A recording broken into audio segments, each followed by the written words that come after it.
pela presença, pela graça, pela bondade do Senhor. Quantos dizem amém? Atos 13, verso 1, os que encontraram juntos, acompanhem comigo a leitura. Está escrito: havia na igreja de Antioquia profetas e mestres, Barnabé, Simeão, chamado Níger, Lúcio de Cirene, Manaém, que tinha sido criado com Herodes o tetrarca, e Saulo. Gostaria que você repetisse comigo a expressão que diz Manaém, que tinha sido criado com Herodes. Vamos mais uma vez para você guardar, diga bem forte: Manaém, que tinha sido criado com Herodes. Que informação poderosa nós temos aqui. Tome o seu assento. Queridos, Antioquia foi a principal cidade da Síria nos dias do apóstolo Paulo. Por isso ela é identificada como Antioquia da Síria, para fazer distinção da Antioquia da Pisídia, citada no capítulo 13, verso 14 de Atos, onde Paulo esteve em sua primeira viagem missionária. Antioquia estava localizada às margens do rio Orontes, a terceira maior cidade do Império Romano, perdendo apenas em importância numérica para Roma e Alexandria. Interessante que o centro da igreja cristã, no primeiro momento em que a igreja ela nasce,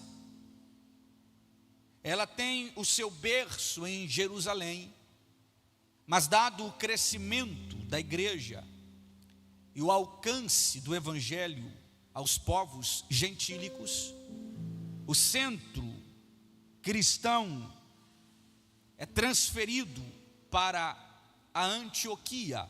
Por um momento Jerusalém é o foco, por um momento Jerusalém é o centro, mas agora o centro se torna Antioquia, uma cidade gentílica, porque a igreja crescia de uma forma tão extraordinária, e a cada dia que se passava, mais povos não judeus eram alcançados pelo poder do evangelho, e a igreja rompia limites, cumprindo-se o que Jesus havia lhes prometido, que após a descida do Espírito Santo, eles seriam testemunhas, tanto em Jerusalém, como em toda a Judeia, Samaria e até os confins da terra.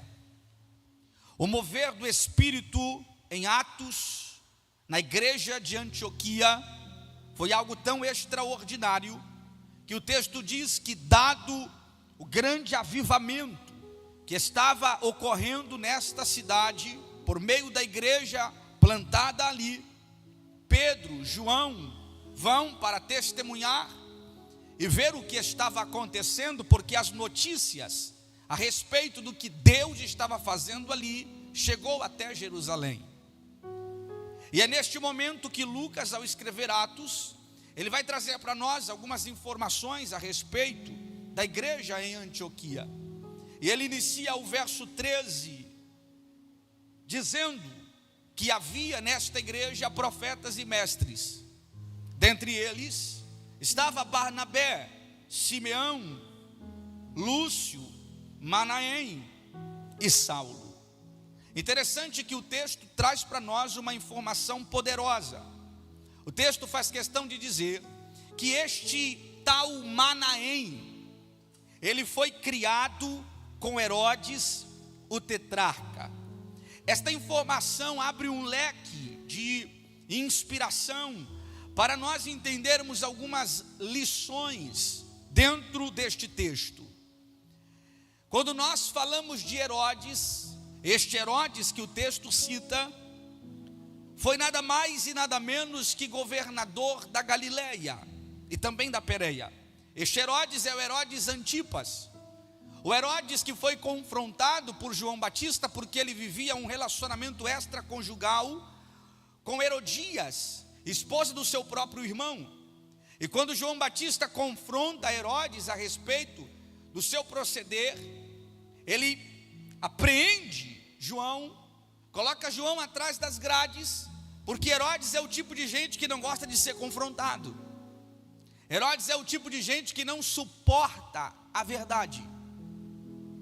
Ele prende João, e por conta do seu compromisso com a verdade, a esposa Herodias, em um dia de festa no palácio, sua filha vai dançar, e Herodes se afeiçoa tanto por aquela dança, que ele faz uma promessa.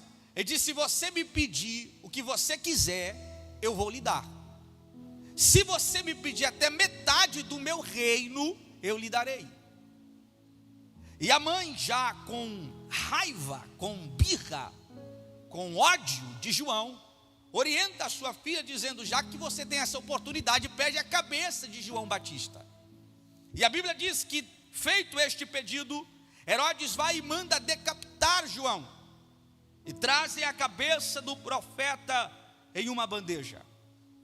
Isso nos mostra a índole, o caráter deste homem. Herodes era um homem violento, um homem orgulhoso, um homem prepotente, um homem que amava o poder e tudo fazia em função dele. A Bíblia diz que quando Jesus estava sendo julgado antes de ser preso, ele vai até a presença de Pilatos. Quando Pilatos percebe que Jesus era galileu, ele manda Jesus para ser julgado por Herodes, porque Herodes era o governante daquela região.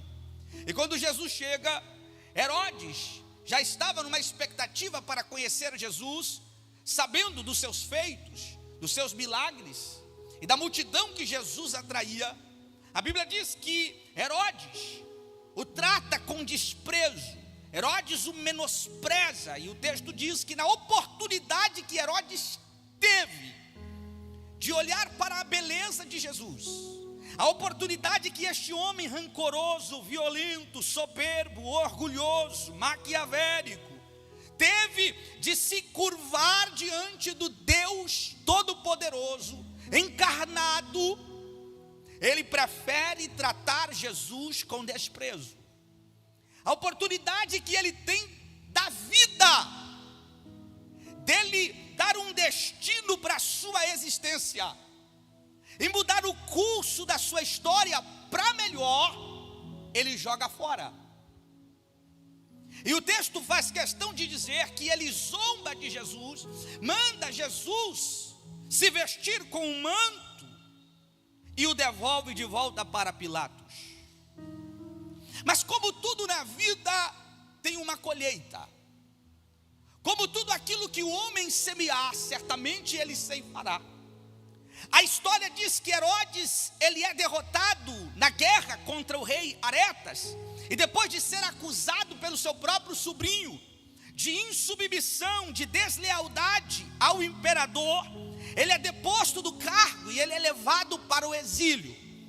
Quando você vai estudar a história dos Herodes, porque os evangelhos, o Novo Testamento, especifica, dá nome para alguns Herodes, Herodes o Grande, Herodes Agripa e alguns outros. Toda a linhagem herodiana foi de homens maus, foi de homens orgulhosos, foi de homens soberbos, e nenhum deles teve um fim bom.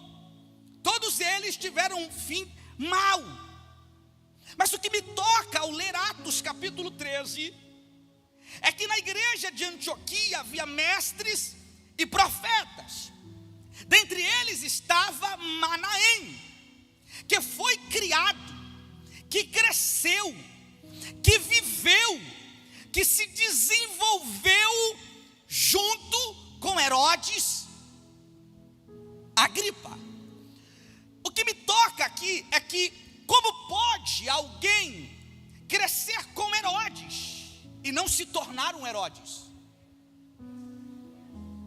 O que faz alguém crescer com Herodes e apesar disso se tornar profeta?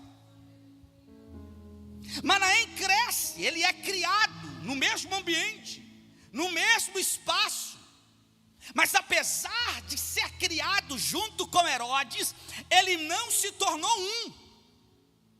Ele não foi influenciado pelo meio. O caráter e a personalidade, a índole e o temperamento de Herodes não o influenciou, ao ponto de, ao longo da sua vida, ele reproduzir algumas atitudes, algumas características herodianas. Mas em contrapartida, apesar de tudo, ele se tornou um profeta. Porque Deus pode mudar destinos, apesar das circunstâncias mais contrárias e adversas da vida. Alguém pode glorificar a Deus por isso? Isso aqui me chama a atenção e me faz refletir. E eu quero ministrar ao seu coração algumas verdades. Porque apesar do contexto, Manaém se tornou um profeta. Apesar de ter sido criado, apesar de ter crescido com Herodes, ele se tornou um profeta. Porque esse negócio de que eu me tornei isso ou aquilo, foi porque o ambiente que eu cresci, o ambiente que eu me desenvolvi, não me deu condições melhores para ser algo melhor. Isso não é uma regra. Em grande parte, muitas das vezes, nós somos contagiados e influenciados. Mas Deus, pela sua graça, nos capacita para rompermos ciclos. E apesar dos ambientes, do contexto à nossa volta, em Deus nós podemos construir uma história de vitória. Quantos acreditam no que eu estou pregando esta noite? Levante a sua mão e diga glória a Deus por isso. A primeira lição que eu aprendo com Manaém é que Deus não está restrito a lugares. Deus não está restrito a grupos específicos de pessoas. Veja, ele não cresceu na igreja. Ele não nasceu em um berço evangélico.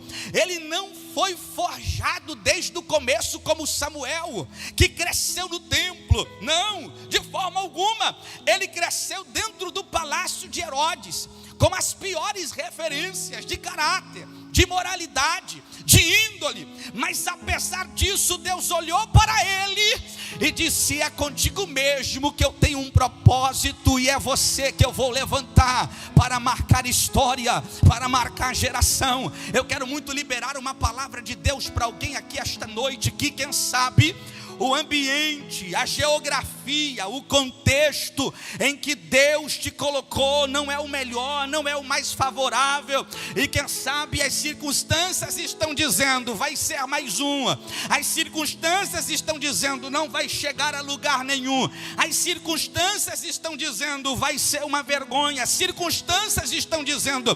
Mas eu tenho uma palavra de Deus para alguém aqui esta noite, maior, mais forte, mais poderosa do que o que as circunstâncias estão dizendo.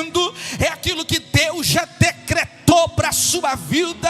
Receba o que eu estou pregando esta noite. As circunstâncias podem estar dizendo: vai ser mais um Herodes, mas o que Deus já determinou, Deus já está dizendo: vai ser profeta, vai marcar a sua história, vai marcar a sua geração. Quem acredita que Deus tem mais para a sua vida, apesar de tudo à sua volta? Deus não está restrito. Ele escolhe alguém que está no templo. Ele escolhe alguém que, quem sabe, foi projetado. Como Deus também escolhe as pessoas mais improváveis. Se necessário for Deus tirar do palácio de Herodes, do lado de Herodes, Deus tira. Se preciso for Deus tirar de dentro de uma boca de fumo, Deus tira. Se necessário for Deus entrar dentro de um prostíbulo e tirar, Deus tira. Deus faz o que Ele quer, como bem quiser, porque Ele não está preso. Ele não está preso. Alguém diz assim: não, Deus tem que fazer assim, assado. Por que Deus tem que fazer assim, assado? Ele faz como quer. Ele é Deus de surpresas. Ele é Deus surpreendente. Ele está no futuro. Ele está em cima. Ele vê mais. Algumas pessoas você julga, vai dar errado, e acaba dando certo. E outras a gente diz: vai dar certo, e acaba dando errado. Pois é que a gente vê a aparência, mas Deus sonda o coração. Ele vê o que o homem não vê. Eu me levanto esta noite na autoridade do nome de Jesus para liberar esta palavra ao teu coração. Alegra a tua alma, querido. Alegra, regozija-se no Senhor esta noite, porque Deus está dizendo: eu não dependo do lugar, eu não dependo das circunstâncias, eu não dependo do contexto à sua volta. Eu faço o que eu quero e o que eu determinei fazer vai acontecer. Alguém recebe esta palavra? Levante a mão e diga glória a Deus por isso. Diga bem forte: Deus trabalha além da lógica humana. Está muito fraco para segunda-feira. Diga: Deus trabalha além da lógica humana. Veja que coisa extraordinária. A lógica era Deus levantar Eliabe na casa de Jessé. Se não fosse ele, a lógica seria Abinadab, ou quem sabe até Samar. Mas Deus disse: não vai ser nenhum deles, vai ser Davi mesmo. A lógica era Deus fazer da casa de Jacó Rúben um governador, porque Rúben, ele era o primogênito. Só que Rúben deitou-se com a concubina do seu próprio pai. Sabe o que Deus fez? Deus pegou o direito de primogenitura e transferiu para José. Porque o direito de primogenitura era algo que estava passivo de ser transferido. Alguém pode bater a mão no peito e dizer: eu sou primogênito, eu nasci com privilégios, eu nasci com as circunstâncias ao meu favor. Cuidado, porque Deus pode pegar o direito de primogenitura e transferir para quem não tem probabilidade nenhuma. É por isso que vez ou outra Deus está abatendo o grande e exaltando o pequeno. É por isso que vez ou outra Deus está cortando a árvore grande e fazendo reverdecer a árvore seca, porque Deus trabalha além da lógica humana. Se Deus lhe deu, valoriza. Se Deus te chamou, valorize. Se Deus te confiou, valorize, porque Deus pode tirar esse direito e dar para outro que não tem condições nenhuma, porque Deus faz assim. Ele chama as coisas que não são como se já se fossem. Ele não fica na mão de ninguém. Deus não come na mão de ninguém. Ele é Deus e não perde o controle das coisas. Alguém pode glorificar a Deus esta noite? Levante a sua mão aos céus, porque eu quero liberar uma palavra. A sua geografia não impede o propósito de Deus, mas ele cresceu junto com Herodes. Deus vai passar longe do palácio de Herodes. Se Deus vai escolher alguém, muito longe do palácio de Herodes. Por quê? Porque Herodes é a pior das piores opções. A casa de Herodes não é uma casa em que Deus é o centro, em que Deus é honrado, em que Deus é exaltado, em que Deus é engrandecido, mas é lá de dentro que Deus vai tirar. É de lá de dentro que Deus vai tirar. É de lá de dentro que Deus vai tirar. É de lá de dentro. A tua geografia não impede o propósito de Deus. Eu quero que você libere essa palavra profética. E para quem está perto, anima esse crente, diga: a tua geografia não impede o propósito de Deus. O que impede o propósito de Deus na tua vida é a tua falta de comunhão com Deus. O que impede o que Deus tem na tua vida de se cumprir é a tua falta de comprometimento com o reino. O que impede o propósito de Deus na tua vida é a tua falta de sensibilidade, de percepção espiritual. O que impede o propósito de Deus na tua vida é a tua frieza espiritual, é a tua insensibilidade. Mas Deus está dizendo esta noite: a tua geografia pode ser a pior, a tua geografia pode ser a mais desfavorável. Deus está dizendo: quanto mais difícil, mais favorável para mim operar, mais favorável para mim me manifestar. Alguém pode adorar a Deus aqui esta noite? A tua geografia não impede o meu propósito. propósito, diz o Senhor. Aleluia. Esta é a primeira lição. Apesar de ter crescido no palácio junto com Herodes, Deus o fez profeta, porque Deus não está restrito a lugares, nem tampouco a grupos específicos de pessoas. Mas a segunda lição que eu aprendo é que a graça tudo transforma. Alguém pode dizer assim: se Deus quer profeta, precisa ir numa escola de profetas.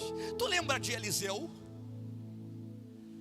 Deus disse para Elias: volta pelo caminho que você veio, e tu ungirás Eliseu, filho de Safate, profeta em teu lugar. Onde foi que Elias encontrou o seu sucessor?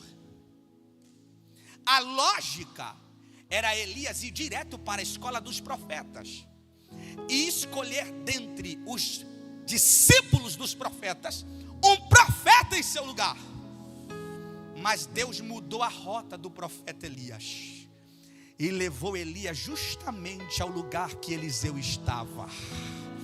Porque alguém pode até dizer para você assim: mas você está lavrando terra, está no campo, está servindo, está a vida inteira como diácono, está a vida inteira como missionário, está a vida inteira na mesma posição. Alguém está dizendo assim: você continua lavrando, você continua servindo, você continua buscando, você continua fazendo, você continua cumprindo o chamado, o propósito. Pois é, Deus sabe aonde você está. Você não precisa se adiantar, você não precisa se precipitar. Alguém diz assim: não, para alguém me ver, eu preciso estar numa posição privilegiada. Para alguém me ver, eu preciso estar em uma posição de destaque. Mas Eliseu tinha consciência de que ele não precisava de uma posição de destaque para ser visto. Ele poderia estar em qualquer lugar, no lugar mais escondido da terra. Deus sabia aonde ele estava, e aonde ele estava, aquilo que Deus havia determinado para a sua vida iria o alcançar. Elias foi até Eliseu. Eliseu estava guiando a última junta de boi. Tinha 12, ele estava guiando a última, lavrando terra.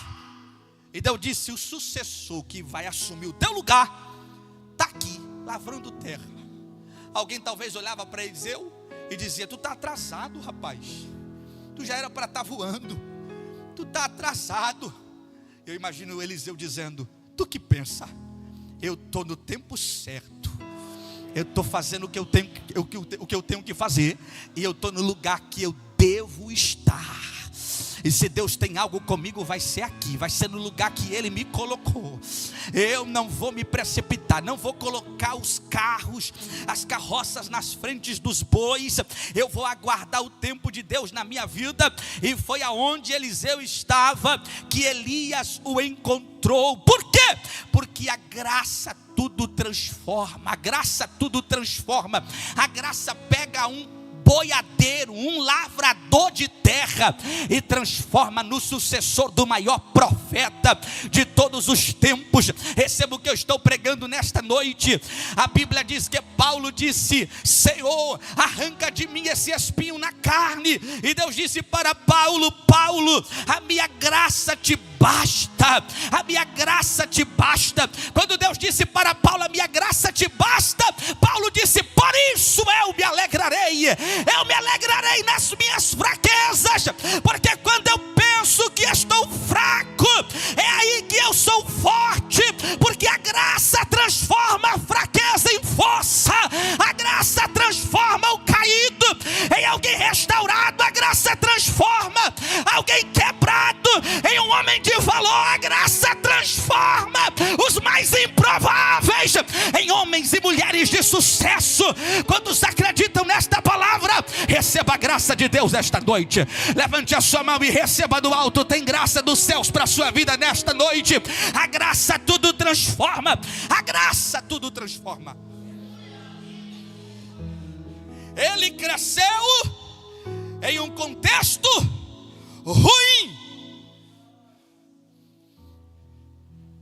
mas Deus transformou as experiências ruins, talvez até os traumas, em força. Deus transformou o que era desfavorável em anseio em conhecer a Deus. Porque se ele cresceu no palácio de Herodes, como ele se tornou um profeta? Porque em algum momento ele percebeu que no palácio de Herodes tinha ouro, no palácio de Herodes tinha comida boa, no palácio de Herodes tinha mesa farta, no palácio de Herodes tinha tudo do bom e do melhor, no palácio de Herodes nada faltava, materialmente nada faltava, mas ele percebeu que no palácio de Herodes, apesar de toda a abundância, apesar de todas as riquezas, não tinha paz, não tinha alegria, não tinha esperança, não tinha vigor, não tinha luz. Por quê?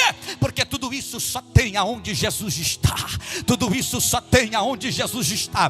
Tudo isso só tem aonde Jesus está. Em algum momento ele percebeu a necessidade por algo maior, por algo que poderia suprir uma falta, uma necessidade na sua alma. É aí então que ele tem um encontro com Cristo, e a graça o alcançou, e a graça o transformou em alguém que não tinha expectativa, em alguém que não tinha probabilidades, em alguém que a expectativa de muitos ao seu redor é que ele seria, quem sabe, um reflexo de quem foi Herodes.